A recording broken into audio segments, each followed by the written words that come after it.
Finland के राष्ट्रपति ने भारत के राष्ट्रपति से मुलाकात की।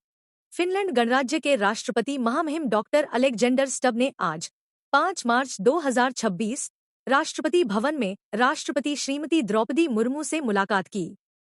राष्ट्रपति भवन में राष्ट्रपति स्टब का स्वागत करते हुए राष्ट्रपति ने कहा कि इस वर्ष के रायसीना डायलॉग में मुख्य अतिथि के रूप में उनकी उपस्थिति भारत के लिए गर्व का विषय है।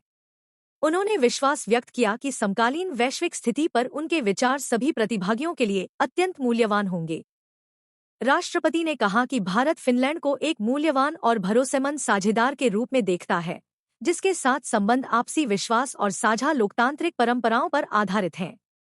दोनों नेताओं ने इस बात पर सहमति जताई कि हाल के वर्षों में भारत फिनलैंड संबंध नवाचार, स्वच्छ प्रौद्योगिकी, शिक्षा और आर्थिक सहयोग जैसे प्रमुख स्तंभों द्वारा संचालित एक गतिशील साझेदारी के रूप में विकसित हुए हैं। राष्ट्रपति मुर्मू ने यह भी विश्वास व्यक्त किया कि हाल ही में घोषित भारत यूरोपीय संघ (EU) मुक्त व्यापार समझौता हमारे व्यापार और निवेश संबंधों को नई गति प्रदान करेगा। राष्ट्रपति ने कहा कि क्वांटम प्रौद्योगिकी से लेकर 6G तक अत्याधुनिक डिजिटल प्रौद्योगिकियों में फिनलैंड वैश्विक स्तर पर अग्रणी है। उन्होंने विकसित भारत की दिशा में भारत की यात्रा में फिनिश कंपनियों की भूमिका की सराहना की। उन्होंने इस बात पर जोर दिया कि कई भारतीय कंपनियां फिनलैंड में सक्रिय हैं और हजारों भारतीय, विशेषकर IT पेशेवर, फिनलैंड की अर्थव्यवस्था में महत्वपूर्ण योगदान दे रहे हैं। उन्होंने कहा कि यह परिदृश्य इन क्षेत्रों में दोनों देशों के बीच घनिष्ठ सहयोग की अपार संभावनाएं प्रदान करता है।